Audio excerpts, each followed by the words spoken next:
¿Qué tal? ¿Cómo están? Ya estamos iniciando una nueva semana acá en Radio USACH en la 94.5 FM con Campus USACH, este espacio en el cual compartimos y tratamos los temas de actualidad junto a nuestros académicos. Hoy día, como día lunes, estamos con nuestras académicas tratando diferentes temáticas y las vamos a empezar ya a presentar de inmediato. Está con nosotros Diana Aurenque, vicedecana de Investigación y Posgrado de la Facultad de Humanidades y académica del Departamento de Filosofía, y también está con nosotros Norma Muñoz, cientista política académica del Departamento de Gestión y Políticas Públicas de la Facultad de Administración y Economía de nuestra universidad. A ambas, bienvenidas nuevamente, segunda semana. ¿Cómo están? Y gusto nuevamente compartir con ustedes.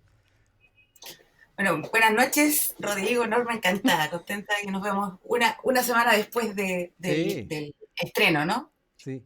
¿Cómo estuvo el feedback, Hola, Norma, Rodrigo. Diana? Bien, Bien. por lo menos por Twitter y otras fuentes estaba la gente bien contenta de que estaba esta sección y nada, pues contento, muy contento, así que hay que continuarla. Sí. ¿Y tú, Norma, cómo viste también el tema de la recepción del espacio? Bien, fíjate, bastante bien. Yo creo que es súper bueno también de que estemos varios académicos, ¿no? Sí. O sea, este espacio que nos da la radio es súper importante y bueno, hay hartos comentarios con colegas, incluso con algunos alumnos por ahí, profe y qué sé yo, hablando un poquito sobre esas cosas. Así que sí, bien, y muy animada también, pues qué rico, este segundo programa ya. Sí. Y recordarle que también nos pueden seguir por YouTube, que ahí también tenemos el programa para que nos puedan ver, en la radio nos escuchan y también en YouTube nos pueden ver. El viernes pasado ahí conversábamos, ahí preparando un poco los temas que íbamos a estar abordando ya el día lunes y se observaba el cambio de gabinete como un gran tema, nuevos cambios, nuevos elementos que se están incorporando al gabinete y otros que se van. Y yo creo que el principal nombre que quedó dando vuelta fue el de Mario Desbordes, que estuvo poco tiempo en el ministerio, de ser una figura importante en la presidencia de Renovación Nacional, luego del estallido social, pasa a este ministerio y pocos explican qué fue cómo entró, por qué llegó y por qué también en tan poco tiempo tuvo que salir. Es importante ver que es una de las cartas presidenciales, pero además, y yo quiero dejar sobre la mesa una frase que planteó en Tolerancia Cero el día de ayer, el ex timonel de RN y también ex ministro de Defensa. Dijo, antes que la presidencial es fundamental salir a trabajar por la constituyente. Yo prefiero que Chile Vamos pierda la presidencial si es que logramos tener un buen resultado en la constituyente. Eso es para mí más importante que nada. Y ahí es donde uno se pone a analizar cuáles son también las razones que hay detrás de esta movida de tablero, al menos de Renovación Nacional. Yo les quiero dejar ahí la posibilidad de conversar, Diana, Norma, respecto a esto, el rol que tuvo Desbordes en definitiva y también cómo queda el Ejecutivo con un nombre que para la ciudadanía es bastante más cercano que otros que están. Sí, mira, yo creo que yo creo que hay harto paño que cortar ahí Sí. en todo este tema Desborde, ¿ah? Es decir, hay muchas preguntas, muchas interrogantes. A ver, primero, para el inicio, es decir, su llegada al gabinete, yo creo que sin duda fue porque se necesitaba alguien legítimo, ¿no? En Sí. el gabinete y él venía muy bien parado, digamos, de todas sus gestiones, incluso tuvo un rol vital el año pasado, ¿no? En el Acuerdo por la Paz y la nueva Constitución. Entonces, le iba a dar, sin duda, al gobierno una legitimidad, una estabilidad, además, en un ministerio bastante complicado, que estaba Y que bastante estaba bajo complicado críticas, exacto, mucha crítica y que ha estado complicado en todo el gobierno de Sebastián Piñera. Eso yo creo por una parte y sin duda yo creo que eso funcionó, pero dañó la persona de Ford, es decir, al parecer el gobierno de Sebastián Piñera y sobre todo ser un ministro de Sebastián Piñera se ha transformado en algo que va contra finalmente el capital político de aquellos que aceptan los puestos, Claro. es decir, yo creo que sin duda... Sí, claro, o sea, ahí daña la imagen, es decir, se habló ayer, digamos, porque él estuvo en varios programas. Yo creo que además esta frase, yo creo que fue bien preparada por él, porque también Sí. la dijo en la mañana en Mesa Central, es decir, yo creo que es una frase que él preparó muy bien para los medios de comunicación. Creo que él sale también porque justamente venía de estar bien en las encuestas, pasar por el ministerio y no estar más en las encuestas. Es decir, Claro. y eso es preocupante en una de las figuras más importantes del partido, o sea, de Renovación Nacional. Envías justamente a todo este calendario electoral, es decir, que está la constituyente, pero también están los gobernadores regionales, está todas las nuevas elecciones locales que se vienen también. Y yo creo por eso él dice también esta cosa de la constituyente frente a la presidencial. No sé, Diana, ¿cómo ves eso? Yo creo que Mm, hay un asunto con la imagen ahí sí. también, Sí, y totalmente. una reflexión. Sí, lo que tú dices, o sea, yo creo que en el fondo estar en un gobierno que tiene un 7% de aprobación, a ningún político que esté en esa bancada realmente le es algo importante para poder mantenerse, ¿no? Y evidentemente yo creo que el problema es que, claro, o sea, han habido también diferencias desde el momento en que Desbordes también es parte del gobierno, también con el tema del 10%, o sea, han Mm. habido ciertas cuestiones que se van, donde Desbordes ha mostrado que él no está alineado con el piñerismo, por así decir, si es que existe algo así, o sea, no sé, pero no tiene eso, y ha sido bastante valiente en decir hay cosas que no, y ahora probablemente él también haciendo balance de su carrera política en general, y también de la falange que representa, yo creo que lo más legítimo es que es como separarse ahí. Ahora bien, ¿hasta qué punto sea ahora como también convincente empezar a hablar de candidatos presidenciales? A mí ya me No. molesta un poco porque Mm, todos son o están disponibles o quieren o de independientes. Yo pienso que es importante justamente concentrarse en sí. el trabajo de que va a haber con la Constitución, y ahí Desbordes de nuevo da un paso creo que mejor y más aceptado que otros políticos. Sí.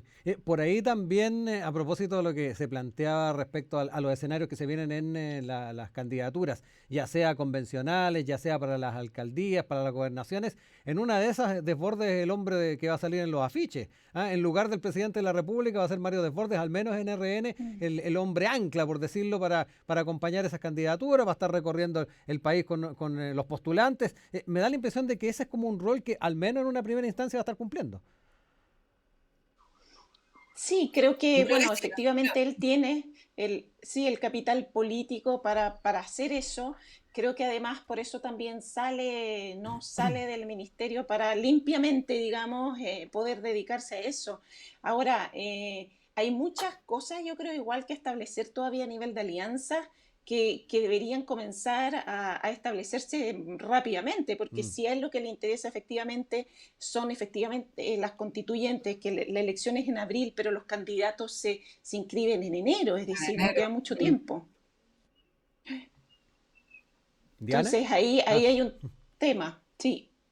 No, no, No completar sé, Diana justamente lo que quería dice decir la algo. norma. Sí. No, no, no, tú estás diciendo que tiene que hacerlo No. justamente en enero, entonces no queda mucho tiempo.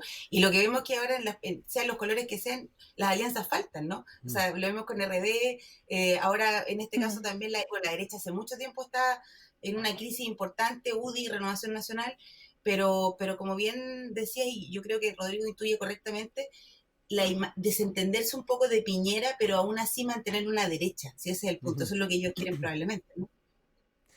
También Mm. me interesa que comentemos un poquito en la manera en que queda también el propio Ejecutivo. Les sale uno de los nombres que, tal como lo planteaban, le entrega un grado de legitimidad al gabinete. ¿Cómo también se mantiene un gobierno de esa manera, con un presidente que, tal como decía también Diana, está en el 7% de respaldo en las encuestas? Y que me da la impresión tiene que buscar las formas de mantenerse activo y sin meter las patas, porque eso también es otro tema que ha estado de por medio. Hay propuestas que no han estado dentro de lo que espera la ciudadanía, y aquí hay que hacer el esfuerzo para mantener la gobernabilidad de aquí a marzo del próximo año, o del 2020, mejor dicho. Sí, yo creo que o sea, la gobernabilidad es un tema. Hace un rato que se viene diciendo que el gobierno de Piñera ya pasó a segundo plano dentro de todo el escenario político, y yo creo que la salida de Desbordes marca y refuerza eso, yo creo. Es decir, sale un ministro, pero el tema del cambio ministerial no ha sido tema. Es decir, se habla de Sí, la constituyente, se habla de otra cosa, se habla de él, de Desbordes, de de qué va a Sichel también pasar, por ahí. digamos, de Sichel, claro, que fue el otro también que salió y que además los dos dijeron que salieron para ser candidatos a la Mm. presidencial.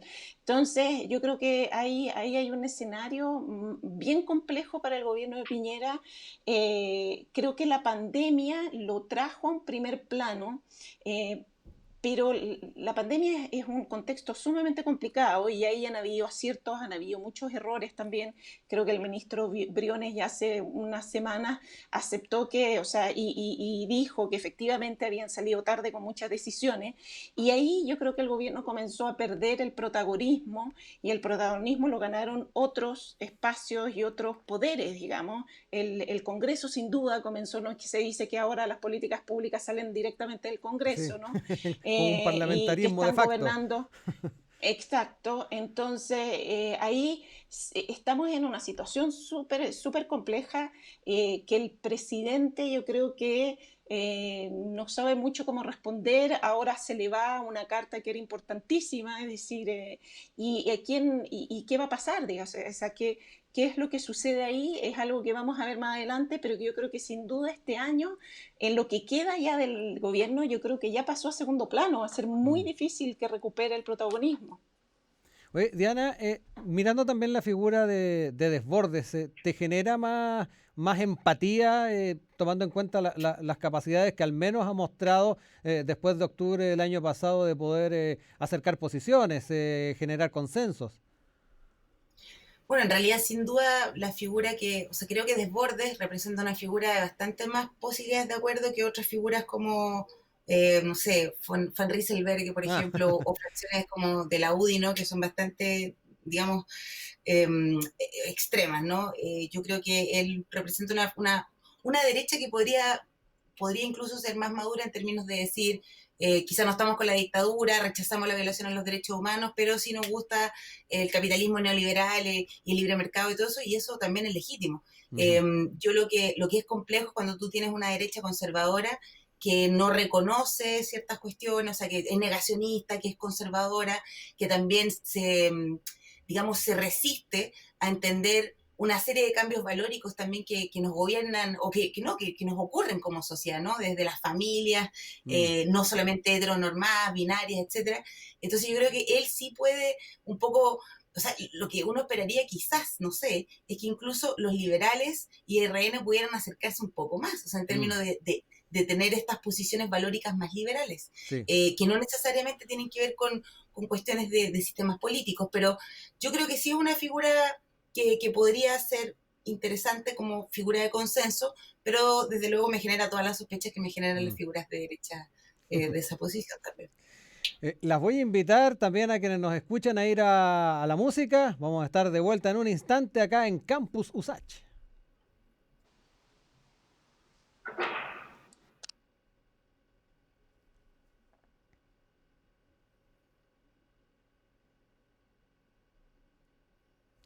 Ya estamos de regreso como todos los días lunes, martes, jueves en Campus USACH, dialogando con nuestros académicos y académicas de la Universidad de Santiago respecto a los temas de actualidad. Hoy día con Diana Urenque y con Norma Muñoz.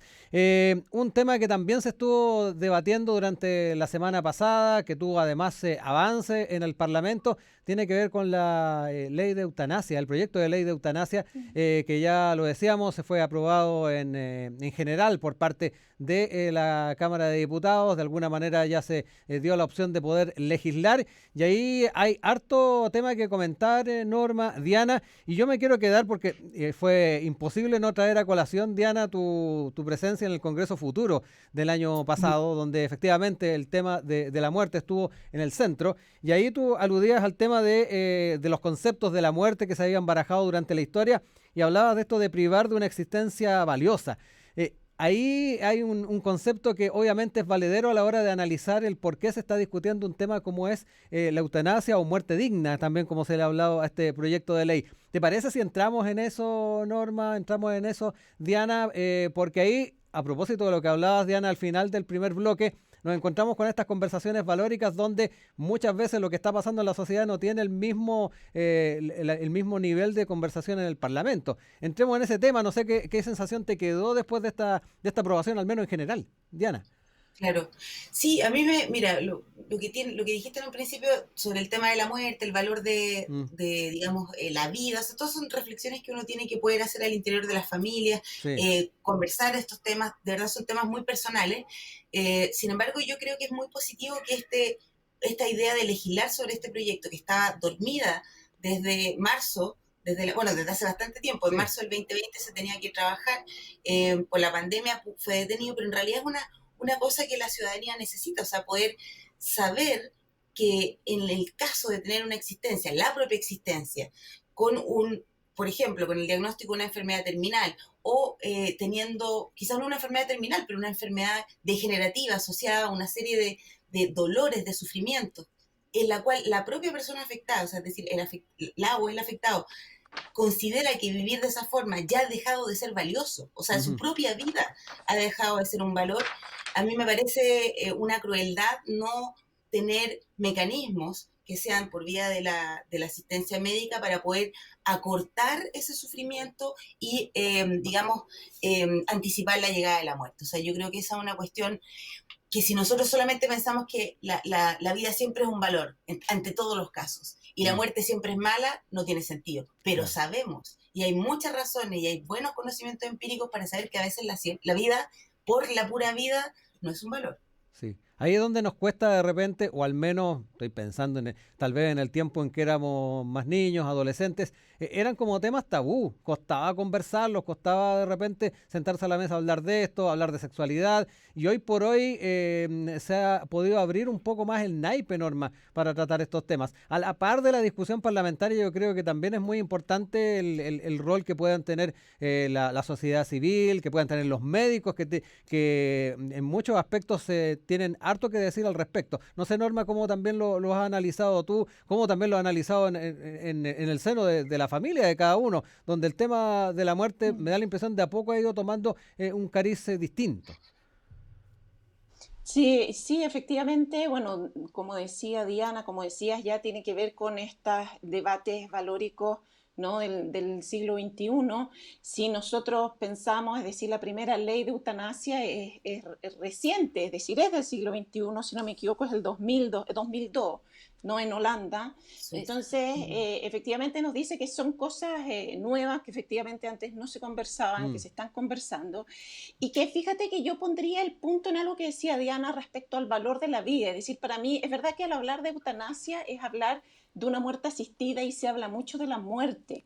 mm, Y yo creo que hay que traer a colación que el debate es un debate de la vida. Es decir, de Ujú. cómo vamos a vivir y en qué minuto la vida ya no tiene sentido. Es decir, se habla, mira, yo sé que unos conceptos era bien interesante porque en países donde efectivamente se ha, digamos, firmado esta ley y existe la eutanasia, que son muy pocos a nivel mundial, se habla de que tiene que ser una enfermedad incurable, grave, ujú. crónica e inevitable.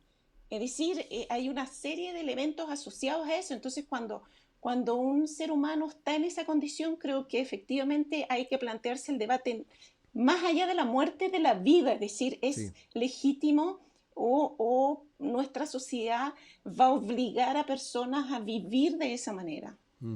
Exacto. Yo, disculpa, pero tengo que decir que Sí, estoy completamente de acuerdo con lo que dice Norma, que efectivamente, o sea, en el debate, todos estos debates valóricos polarizan, están como muy llenos de retóricas a veces que yo encuentro que son bien nocivas porque ponen grupos de buenos y malos, y las cosas nunca son tan simples, ¿no? Entonces, sí. para algunos es como los defensores de la muerte porque están defendiendo la eutanasia, entonces no, justamente no es defender la muerte, es justamente, como decía Norma, poner el acento de que hay vidas para las personas que lo sienten. O sea, no es como que venga yo y diga la vida de Rodrigo, la vida de Norma, la vida... No, Mm, la persona afectada es la que se da cuenta que vive condiciones que objetivamente son un mal para sí misma y la vida para uno ha dejado de ser valiosa. Entonces, a mí me parece que eso es importante considerar porque qué terrible es estar obligado a vivir en condiciones que te parecen que son terribles. O sea, hay un sí. proyecto muy bonito que se llama Mortanasia para que lo pueden seguir en Instagram, ¿Ya? amortanasia.org, Ajá. que es un proyecto de este artista Papas Fritas, donde ¿Ya? justamente toma esta palabra amortanasia, porque es la idea como del morir, como que el morir también, o el dejar morir también es un acto de amor, o ayudar a morir también puede ser un acto de amor. Entonces, a propósito de un señor que pedía la eutanasia, obviamente no podía, y él mismo al final lo consigue, pero ahí él hace toda una documentación de este caso. Nosotros necesitamos leyes, necesitamos contar con leyes que tampoco sean permisivas y que sea Mm. eutanasia para cualquiera, o sea, lo que decía Norma es importante. Médicos tienen que constatar, tienen que haber causas que no sea, por ejemplo, que alguien porque no tiene dinero quiere Claro.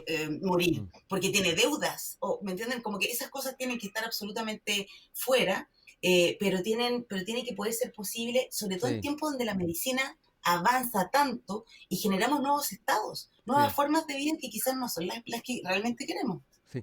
A propósito también del cariz valórico que adquiere una discusión de estas características, la semana pasada en Estación Central Lucía López y Marcelo Alvarado conversaban con el diputado Vlado Mirosevich, que fue quien efectivamente presentó la moción hace 6 años atrás. Y él tocaba el tema de que aquí nadie está obligando a los pacientes a morir, sino dar la libertad en esas circunstancias de sufrimiento psicológico para que puedan tomar la decisión. Y agregó, reconocemos que un Estado laico no puede comprometerse con una sola visión del mundo y de la vida. Y aquí es donde entramos también con el influjo que puede tener también la religión y en este caso también el cristianismo en la forma en que se ha estado hablando del tema de la muerte, Norma. Sí, bueno, ahí el factor religioso para nuestras sociedades latinoamericanas es vital para pensar Mm. estas cosas. O sea, tanto hablábamos del aborto la semana pasada, en Sí, algún minuto tomamos son como el tema. argumentos calcados a veces. eh, Sí. exacto, o sea, son debates valóricos Mm. similares donde está en juego la vida, la muerte y como decía Diana, ¿no? Que se arman estos bandos entre los buenos y los malos.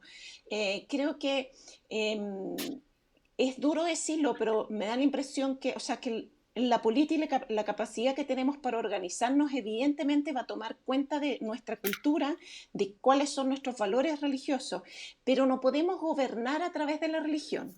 Es Mm. decir, Exacto. si queremos ser gobernados a través de la religión, yo voy, si soy católica, por ejemplo, voy a misa y voy los días que yo quiera a la misa y me organizo y organizo mi vida, lo que puedo en mi vida a través de eso. Pero un Estado no es lo mismo. Un Estado laico es un Estado que no se va a gobernar a través de esos principios y valores religiosos, sino que a través de los que la sociedad quiere entregarse. Y ahí estamos, justamente en América Latina eso es muy difícil porque la religión y la política están muy estrechos. De hecho, hace Sí. 5 años, 7 años, hay un gran debate entre la comunidad evangélica y el poder en América Ujú. Latina. ¿Cuántos candidatos a presidenciables o presidentes evangélicos han habido en América Latina en los últimos 15 años? Mm. Entonces, ahí hay un tema que es importante, que hay que tener en consideración. Es importante considerar la cultura y la religión, pero no, un Estado laico no puede gobernarse a través de valores y principios religiosos. Mm. Diana, ¿con qué impresión también te No, quedas de esa gran discusión? ¿Ah? Porque no, de alguna manera traspasa un montón de debates este aspecto que uno pensaría ya fue superado, pero tarde o temprano lo encontramos sí. nuevamente en el Parlamento. Sí, pero lo que pasa es que yo creo que también hay que distinguir una cosa. Por un lado Mm. está esta tradición judeocristiana, que Sí. bien es el mismo argumento, la autenticidad de la vida, y eso se da en el caso del aborto, en la Ujú. eutanasia, en una serie de otros argumentos. Pero además de eso, tenemos que entender también que estamos hablando de prácticas que al interior de la profesión médica son complejas también. Ujú. Es decir, los mismos médicos tienden a rechazarlos porque ellos ven también apoyados con una visión de que la vida es algo que hay que proteger y mantener, que les cuesta un poco aceptar esto y también les cuesta finalmente aceptar la autonomía de los pacientes, porque la Mm. autonomía de los pacientes puede ser a veces totalmente en contra de la salud médica, por así decirlo, ¿no? Entonces, Claro. para los médicos a veces preferirían no atender a veces la autonomía para ellos realmente ayudar a los pacientes a que su salud, a mantenerla y cuidarla. Por ejemplo, no le voy a preguntar a usted si no quiere fumar, le voy a poner una inyección para que usted no fume nunca más, por ejemplo, si Claro. pudiéramos tener algo así, ¿no? Sí. Pero evidentemente eso no se puede hacer. Pero me refiero a que también son contradicciones que hay que entender, que son parte de, por un lado, la profesión médica y sus códigos, como también se amplía a entender que la visión de salud de la medicina no es la única y tenemos las personas también derechos legítimos de Sí. poder ver las cosas distintas. Vamos a invitar a quienes nos escuchan y nos ven en la 94.5 FM, también por nuestro canal de YouTube, a otro poco de música. Ya volvemos en un instante con Norma Muñoz, con Diana Urenque, en los lunes de Campus USACH.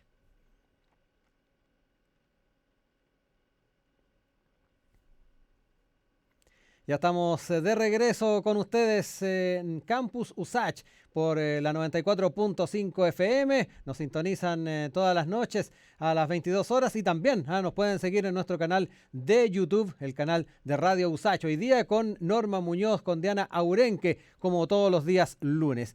Entremos, Norma, en un tema que también nos habías estado conversando cuando estábamos hablando ahí en la previa, en la producción de cada programa. Conversamos harto con Norma y con Diana para poder también ir elaborando estos temas que son tan importantes para la sociedad. Y hay un tema que tiene que ver con el Índice de Desarrollo Humano en Latinoamérica, presentado por el PNUD, el Programa de las Naciones Unidas para el Desarrollo. Y Chile mantiene el primer lugar en índice de desarrollo humano en Latinoamérica, pero mantenemos ciertas deudas. Seguimos con deudas en temas de desigualdad, hay pérdida de desarrollo humano por desigualdades, según precisa el informe. Chile cae de 0,851 a 0,709, representando una pérdida de 16,7% en la medida. Se mantiene entonces en ese lugar, en un lugar complicado en lo que tiene que ver con desigualdad. Y además hay un acápite más preciso en lo que tiene que ver con desigualdad de género. Ahí es donde también Chile tiene una situación complicada. En particular, el primero se centra en la igualdad de desarrollo de hombres y mujeres, uno de los datos, donde el índice de desarrollo humano para las mujeres en Chile en 2019 fue de 0,828, mientras que para los hombres fue de 0,860, resultando ahí una diferencia importante. En eso, el país está en el lugar 62 a nivel mundial. Muy mala posición, ya que hay índices bastante más altos en Latinoamérica. Perú, por ejemplo, tiene 0,951. Quedémonos con ese dato, Norma, ir entrando también en estos temas que siguen estando al debe para nuestro país y donde también, en lo que tiene que ver con los temas de género, nos mantenemos al debe.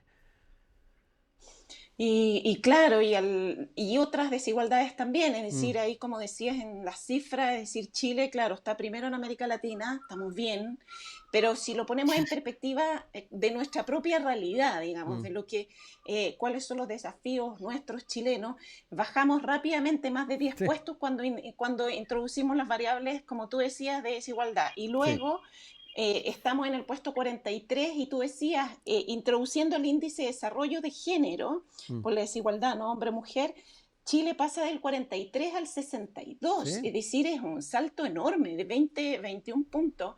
Entonces, yo creo que ahí hay harta cosa que decir respecto, a ver, primero respecto al informe, en términos generales. Yo creo que, bueno, es el 30º informe, es un informe, entonces ya lleva su Sí. tiempo, Nos que conocen ha bien. aportado mucho. Sí, sí, pues ya hay, sobre todo hay comparativos, hay de dónde comparar. Yo me acuerdo hace un buen tiempo cuando estaba haciendo mi tesis doctoral y revisé el índice de desarrollo humano chileno, que Chile siempre ha estado relativamente bien posicionado relativo a Sí. América Latina, pero luego cuando uno lo compara entre la diferencia entre los más ricos y los más pobres, se ha ido aumentando. Entonces, uno puede tomar elementos comparativos ahí que son importantes. Esa relación sin duda fue ese vacío que existe entre los más ricos, los más pobres, esa desigualdad chilena sin duda dio origen al movimiento social del año pasado. Es decir, es un tema que ya está bastante abordado. Ahora, lo importante de este informe también es que toma una mirada mucho más planetaria que antes. Es Ya. decir, si bien el informe es un informe internacional, fíjense que este informe se enfoca en la relación entre el desarrollo humano y la sostenibilidad planetaria y le pone mucho énfasis a eso, a la sostenibilidad planetaria por un lado y por el otro lado a lo que son las desigualdades sociales y las cruza. Y yo creo que ahí hay un punto muy importante de reconocer que la sustentabilidad es el concepto, digamos, que hay que trabajar, que tiene que haber una coherencia entre ese desarrollo humano, el desarrollo de nuestras sociedades, con la capacidad que estas sociedades tienen de reproducirse a través del tiempo, digamos, qué es lo que se nos está agotando a nosotros. Ese equilibrio se rompió, eso ya está probado a nivel científico y ahora están todas las voces diciendo qué es lo que tenemos que hacer. Entonces, a partir de ahí es bien interesante ese informe. Y bueno, y sin duda la desigualdad, creo que la desigualdad hombre-mujer, por ahí hay cosas también que decir. Diana. Oye, Norma, y eso quería preguntar. Entonces, ¿primera vez que en el informe se incluye esta variable planetaria? O sea, de Es sustentabilidad que, planetaria. Antes, digamos que el informe es un informe mundial, por lo tanto la tiene, pero por primera vez se pone el énfasis en que este es un tema planetario con el cruce con las desigualdades. Finalmente, yo creo que pone el énfasis justamente en ese cruce entre esta gobernabilidad mundial y la gobernabilidad nacional de cada uno de los países y cómo cada país puede lograr el desarrollo sustentable, digamos, que es lo que va defendiendo un poco el informe hace tiempo.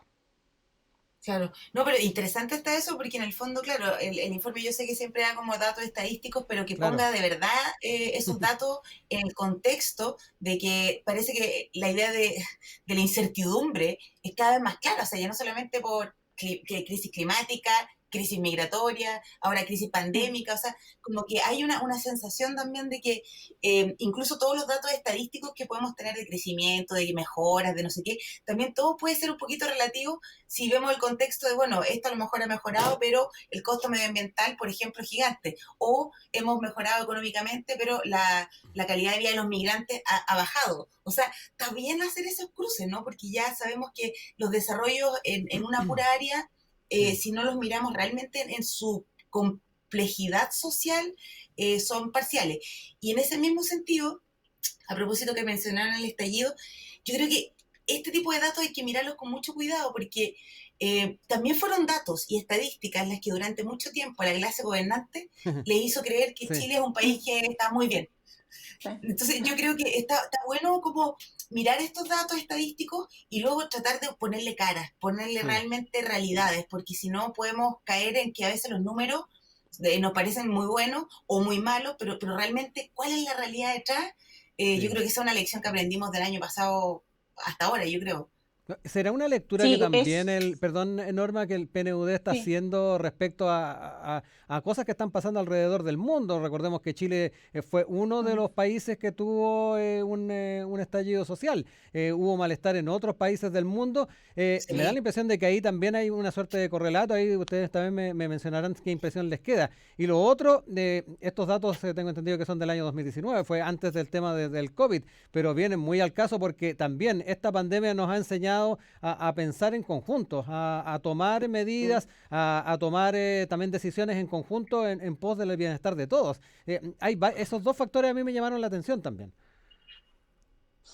Sí, efectivamente, yo creo que la pandemia ha traído ese pensamiento más global, Ujú. aun cuando los científicos han hecho mucha crítica, que igual vemos que hay no sé cuántas vacunas que se están trabajando, es decir, si bien, por ejemplo, Europa se unió, Mm. hubo ciertas asociaciones, laboratorios, no se llegó a una gestión de la pandemia a nivel mundial. Dicen que si eso hubiera sido posible, no estaríamos en la situación que estamos, digamos. Mm. Pero efectivamente, por otro lado, sí nos llevó a pensarnos de una manera más planetaria, digamos. Y yo creo que es importante considerar ese factor porque ya es va mucho más allá que un contexto. Siempre se decía, hay que tomar conciencia, por ejemplo, a nivel de políticas públicas o a nivel de gobierno, que estamos insertos en un mundo. Sí. Y ahora va mucho más allá que considerarlo como contexto, es decir, existen hoy en día políticas que tienen que ser implementadas en todos los países o que intentamos que lo sean. Y creo que ahí hay una reflexión importante. El programa de las Naciones Unidas hace ciertas recomendaciones respecto a Sí, volver a reflexionar sobre los valores, los principios, sobre ciertos incentivos que pudieran darse, ¿no? Establecer ciertas regulaciones claro. en pro de políticas para guardar, ¿no?, la sustentabilidad, que está un poquito perdida, de hecho. Estamos dialogando con Norma Muñoz, con Diana Urenque, acá en Campus USACH por la 94.5 FM, también con quienes nos siguen en nuestro canal de YouTube. Dentro de los temas que se midieron, si nos centramos en el tema de género, están los temas de salud reproductiva, también en la medida por mortalidad materna, la tasa de embarazo adolescente, empoderamiento, medida por la proporción de mujeres en el Congreso y acceso a educación secundaria y superior relativa a hombres, y además también estaba el tema de actividad económica, medida por la tasa de participación laboral. Quedándonos en el tema económico, rápidamente se nos viene a la mente el rol que han tenido también las mujeres en Chile y el mundo a la hora de enfrentar esta pandemia, donde han tenido que duplicarse, tomar los temas vinculados a su trabajo, el teletrabajo, y además aquellas que están también en el tema de los cuidados de hijos o adultos mayores, en fin, también han tenido que compatibilizar esos dos temas. Y Norma, cuando estábamos conversando también respecto a este tema, trajo a colación este estudio de la Universidad Católica, referente también a la participación de los hombres en las tareas de la casa y particularmente en el acompañamiento de hijos e hijas en tareas escolares. Y aquí hay un dato fuertísimo, 71% de hombres dedicó 0 horas al acompañamiento de sus hijos. Ahí también nos encontramos con elementos que nos grafican claramente, Diana, Norma, el por qué también es tan complicado para las mujeres en Chile y el mundo el poder desarrollarse plenamente. Pues si me permiten decir algo, ese es un 71% que probablemente no es representativo tan grande como en el caso contrario de lo que hablábamos antes. O sea, yo creo que en este caso la cifra quizás se ve hasta menor de lo que es, porque efectivamente yo creo que ha sido una situación muy dramática la de la pandemia para mujeres, profesionales, con hijos, o sea, hijas, plural me refiero, Sí. ha sido una cuestión bien compleja y por lo tanto, porque claro, se le han sumado una serie de actividades como históricas, Sí. a lo cual también se le ocupa lo que históricamente ha sido, pues, o sea, hay un concepto que se llama negligencia aprendida, me parece, esa sería la traducción en español, que es lo que le ocurre a los hombres cuando dicen algo así como, no, yo cocino, pero cocino mal, entonces puedo cocinar, pero se va a quemar, entonces mejor, si prefieres hacerlo tú, lo haces tú, ¿no? Entonces, eso, por ejemplo, son prácticas que están súper afiatadas y donde a veces las mujeres también han mantenido un poquito eso, porque es como, bueno, como lo hace mal, entonces no te preocupes, lo hago yo, pero en el fondo es mantener prácticas donde el género masculino no se hace cargo como un igual de tareas que tienen que ver con el cuidado o el hogar. Entonces, esas son prácticas que tenemos que ir erradicando, ojalá estigmatizando un poquitito también, porque va también de la mano con esto de 10% y los papás que no pagan su pensión. O sea, Claro. yo creo que la pandemia ha denunciado de una manera bastante potente cómo el género masculino está un poquito, por no decir, bastante en deuda en comparación con las mujeres que están... incluso se estaba tramitando esto del postnatal, ¿no?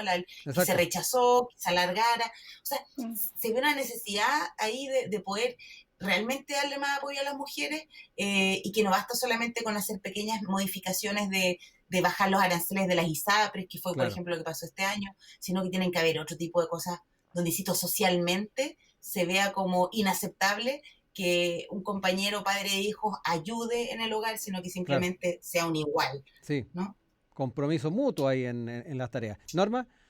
Por supuesto. Sí, mira, yo me quedé ahí, me encantó un poco el concepto aparte, porque los medios al tiro no van como creando estos conceptos y en realidad es esta cosa del hombre cero, que bueno, deja al hombre pésimamente mal parado, ¿no?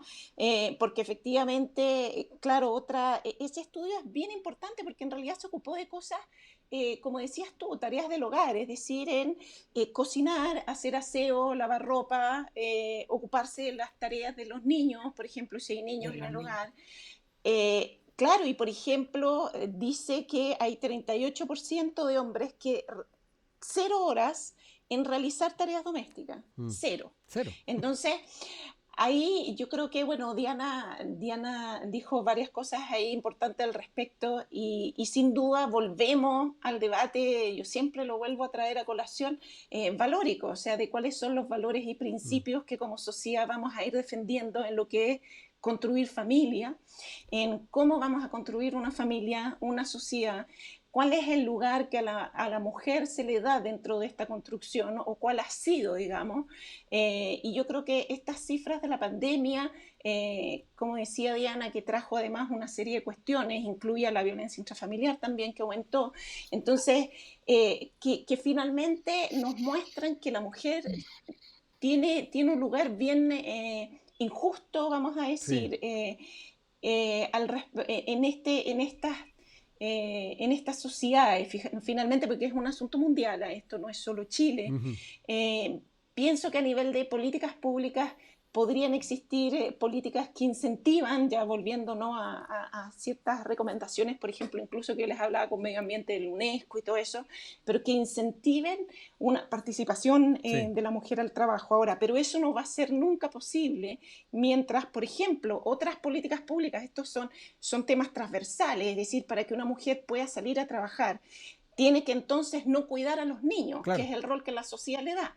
Y para no cuidar a los niños, entonces, tiene que haber un sistema escolar, un sistema de jardines infantiles que sea impecable, cosa que la mujer deje a su niño y se vaya. Ahora, respecto a eso, por ejemplo, ahí una vez yo conversaba con un colega finlandés, me lo crucé en una mesa en un congreso, y le hice la pregunta, le dije, tú no sabes cómo hablamos de tu país en Chile y en América Latina, por el sistema educacional. Y sabes que le hice la pregunta, le dije, ¿tú qué sientes? Porque no le dije cómo es el sistema allá, porque eso se habla mucho. Pero le dije, ¿pero tú cómo lo ves? O sea, ¿cómo tú te entiendes, tú, hombre X, con ese sistema? Y él me mira así como un poco atónico, no entendía mucho. Me dice, mira, me dice, yo en la mañana voy, dejo a los niños en el colegio, él los lleva, primero me enteré que él los llevaba, entonces no la mujer, yo voy, llevo a los niños, los dejo en el colegio, y luego me voy a trabajar y ya no los veo hasta la tarde. Entonces le dije, bueno, ¿cómo definirías eso? Entonces decía confianza, es decir, yo confío que cuando yo dejo a mis niños adentro, ellos van a estar bien y ya no me ocupo más de mis niños hasta la tarde. Mi señora tampoco, su señora trabajaba en una organización internacional, por lo tanto ninguno de los dos está en la casa. Pero para que la mujer pueda, y volvemos a ese punto, o sea, pueda salir, desarrollarse, ir a trabajar, hacer otra cosa, ir al gimnasio si quiere. Es decir, tiene que salir de ese rol de tener que cuidar a los niños, de tener que hacer todas las tareas del hogar, si es que no hay dinero, ¿no?, para pagar a alguien que pueda ayudar con esas tareas. Entonces, efectivamente, eso pero ojo que políticas públicas.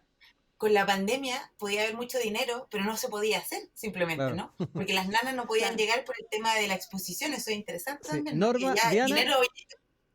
podemos hacer un break, vamos a ir a la música y vamos a dejar los últimos minutos que yo lo voy a llamar como hora de incidente o palabras al cierre para que vayamos cerrando las ideas. Así que vamos al tema musical, volvemos de inmediato acá en Campus USACH.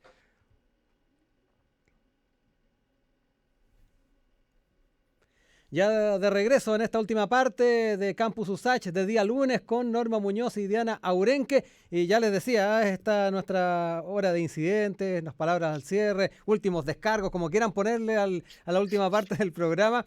Y quedaban ahí algunas cosas respecto al último tema, Diana, que estábamos hablando de las desigualdades en nuestro país, las desigualdades de género, y te quedaste ahí con una idea por desarrollar.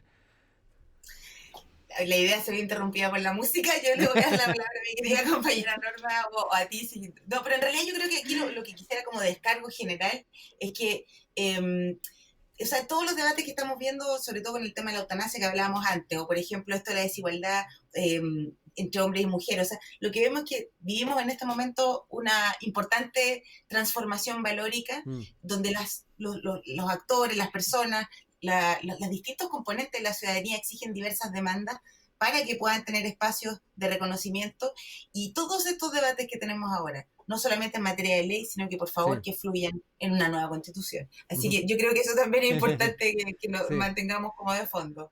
Norma, ya para cerrar también. Sí, yo creo, mira, simplemente para cerrar, yo pienso que tenemos al día de hoy suficientes estudios que muestran esta desigualdad, ¿no?, hombre y mujer. Pero no hay suficientes estudios que nos muestren cómo son los hombres que efectivamente aportan en la casa, cómo son los hombres, o sea, yo creo que faltan estudios que nos digan cómo fueron educados ellos, por ejemplo, porque hay jefes de hogar, hombres en Chile, hay hombres que colaboran con las tareas de la casa, es decir, evidentemente no están quizás en la estadística general, se pierden, pero esos hombres existen y yo creo que una técnica desde la academia, yo creo desde la investigación es comenzar a estudiarlos a ellos, Sí. para comenzar a ver qué cosas hace, que ellos efectivamente aporten, porque eso nos puede ayudar a tomar decisiones bajo evidencias, ¿no? En políticas públicas más adelante que justamente permitan un mayor participación, digamos, masculina en estas tareas, digamos. Sí. Diana, Norma, se nos acaba el tiempo. Yo quiero agradecerles que hayan estado nuevamente este día lunes con nosotros, desearles unas felices fiestas navideñas, siempre con responsabilidad, haciendo ese llamado también a quienes nos escuchan y nos ven, tratar de no juntarse con tanta gente y aprovechar también de compartir dentro de lo posible estas fiestas. Que lo pasen súper bien. Igualmente, Chao, Rodrigo. felices fiestas Chao, a Norma. todos y Sí, nos vemos cuídense. pronto. Y nos reencontramos el Chao. próximo lunes. Que estén muy bien. Nosotros dejamos hasta acá esta edición de Día Lunes de Campus USACH.